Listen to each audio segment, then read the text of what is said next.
మీరా chapter 20 ఇవాళ ఉదయం మీరు వచ్చేటప్పుడు ఏం చూసారో మీకు గుర్తుందా? అదే మీరా అమ్మ విషయంలో కూడా జరిగింది. కాకపోతే ఆ అమ్మాయిని మీరు కాపాడారు. మీరా అమ్మని మా పెద్దయ్యగారు కాపాడారు. ఊర్లో వాళ్ళందరికీ తనని ఎప్పుడు ఈ ఇంట్లో నుంచి బయటికి రాదు అన్న హామీతోనే వాళ్ళు మీరా అమ్మని ఏం చేయకుండా వదిలేశారు. లేదంటే ఈ పాటికి మీరా అమ్మని కూడా అని చెప్తూ మధ్యలో ఆగిపోయాడు రఘు. అసలు ఏంటి ఇది రఘు అన్నా? భయపడి ఉన్న అమ్మాయిల్ని ఇంకేదో అనుకోని ఇలా చంపడం ఏంటి? నాకైతే అర్థం కావట్లేదు.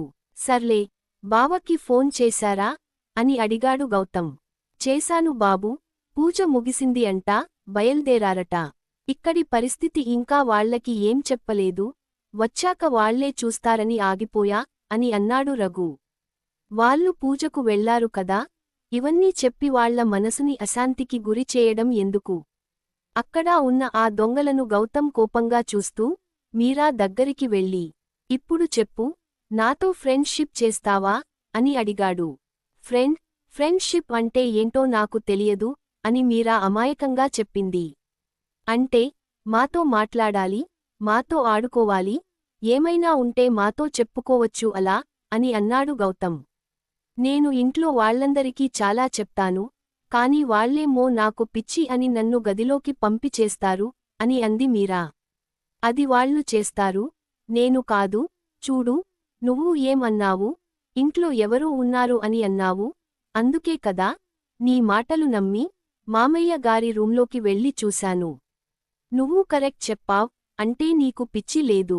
వాళ్లను వదిలే నాతో ఫ్రెండ్షిప్ చేస్తావా అని మళ్ళీ అడిగాడు గౌతమ్.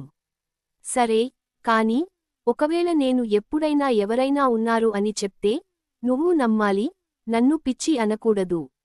నువ్వు అలా అంటే మాత్రం నేను నిన్ను ఈ ఇంటి నుంచి పంపించమని అమ్మకి చెప్తా అని అంది మీరా. గౌతమ్ నవ్వుతూ, సరే, నేను ఎప్పుడు నీకు పిచ్చి అని అనను. ఒకవేళ అంటే నువ్వు నా మీద చాడీలు అత్తయ్యకి చెప్పి నన్ను పంపించే సరేనా అని అన్నాడు గౌతమ్. సరే అని అంది మీరా. గౌతమ్ అంటే ఇప్పుడు తనకి పూర్తిగా భయం పోయింది. గౌతమ్ ఇంకా మీరా అక్కడే కూర్చున్నారు. అయితే మరి మీరాకి ఏమంటే ఇష్టం అని తన గురించి తెలుసుకోవాలని గౌతమ్ అడిగాడు. నాకా? చెప్పా కదా, నాకు అమ్మంటే ఇష్టం అని. మళ్ళీ అదే అడుగుతావు? కొంచెం సేపు ఆలోచించి ముందు చెప్పింది గుర్తు చేసుకొని అంది మీరా. అది కాదు, నీకు ఏం ఆడుకోవడం అంటే ఇష్టం? రోజంతా ఏం చేస్తావు అని అడిగాడు గౌతమ్. ఆ గదిలోనే ఉంటాను అని అంది మీరా. ఆ గదిలోనే ఏం చేస్తావు అని అడిగాడు గౌతమ్. నేనేం చేయను, అక్కడే కూర్చొని ఉంటాను. నాన్నగారు లేనప్పుడు అమ్మ గది తలుపులు తీసేస్తుంది. దాంతో బయటికి వచ్చి ఇదిగో ఈ పూజ గదిలో కూర్చొంటాను. అమ్మ నాకు బోలెడు దేవుడి పాటలు నేర్పించింది. భయం వేసినప్పుడు అవే పాడుతూ ఉంటాను అని అంది మీరా. అయితే మీరాకి పాటలు పాడడం అంటే ఇష్టం అన్న మాట అని అన్నాడు గౌతమ్. అవును, నాకు పాటలు వచ్చు. నీకు వచ్చా? కొంచెం హుషారుగా అడిగింది మీరా. లేదు, నాకు పాటలు ఏమీ రావు అని తన కళ్లలో ఆ వెలుగుని చూస్తూ అన్నాడు గౌతమ్. ఇది విన్న మీరా చాలా ఆనందపడిపోయింది. తనకి వచ్చినవి గౌతమ్కి రావు అని తెలిసి తన కళ్లలో ఆ కాంతి ఇంకా పెరిగిపోయింది. నాకు దేవుడి పాటలు ఎన్ని వచ్చో తెలుసా అని చాలా గొప్పగా చెప్పింది. ఎన్ని వచ్చు ఏంటి అని అడిగాడు గౌతమ్. చాలా అంటే చాలా వచ్చు. నీకు కూడా నేర్పిస్తా అని అంది మీరా. నువ్వు నేర్పిస్తావా నాకు? తనలో తాను నవ్వుకున్నాడు గౌతమ్. హా, నీకు రాదు అంటున్నావ్ కదా, రానప్పుడు నేర్చుకోవాలి కదా అని అంది మీరా.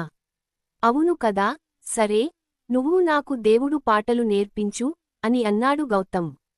ఇప్పుడు నేను పాట పాడనా అని అడిగింది మీరా. ఆలస్యం ఎందుకు, మేమందరము ఇక్కడ కూర్చొని నీ పాటను వింటాము కదా రఘు అన్నా అని అన్నాడు గౌతమ్. అవును బాబూ, మీరా అమ్మ పాటలు చాలా బాగా పాడుతుంది. మీరందరూ కూడా కూర్చోండి. ఇవాళ మీరా అమ్మ మనందరికి పాట పాడి వినిపిస్తుంది అని అక్కడ పనిచేసే వారందరికీ కూడా చెప్పగానే వాళ్లు కూడా ఇంకా అక్కడే కూర్చున్నారు. మీరా చాలా భయపడుతోంది, కాని తన గొంతు మాత్రం కోకిల స్వరంలా ఉంటుంది. మీరా కొంచెం భయంతోనే ఉంది, కాని అక్కడున్న వాళ్లందరూ తనని ఒక పిచ్చి దానిలా కాకుండా ఒక మనిషిలా చూడటం మొదలుపెట్టేసరికి వాళ్ల కళ్లల్లో తనకు ఎటువంటి ప్రమాదం కనిపించలేదు. దాంతో తను కొంచెం కుదుటపడి వాళ్ల అమ్మ నేర్పించిన పాటను పాడటం మొదలు పెట్టింది.